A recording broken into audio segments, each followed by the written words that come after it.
কয়েকদিনের রক্তক্ষয়ী সংঘাতের পর ১০ মে ভারত পাকিস্তান সীমান্তে পরিস্থিতি অনেকটাই শান্ত হলেও নতুন করে উত্তেজনা দেখা দিয়েছে পাকিস্তানের আকাশে ভারতীয় ড্রোন ওড়ার খবরকে কেন্দ্র করে। পাকিস্তানের গণমাধ্যমের দাবি, লাহোরের একটি ভারতীয় নজরদারি ড্রোন ভূপাতিত করেছে দেশটির নিরাপত্তা বাহিনী। গোয়েন্দা সংস্থা জানিয়েছে এটি ভারতের নজরদারি ড্রোন হলেও এ বিষয়ে এখনও কোনো মন্তব্য করেনি ভারত।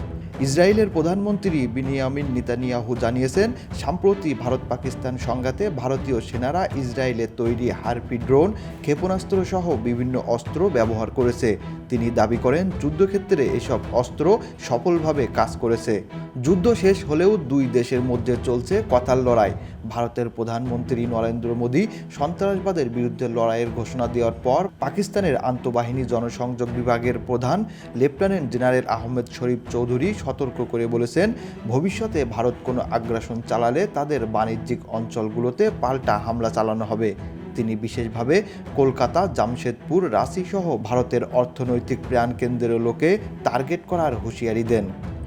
এদিকে যুক্তরাষ্ট্র আবারও দাবি করেছে যে তাদের ভূমিকা সংঘাত বন্ধে গুরুত্বপূর্ণ ছিল।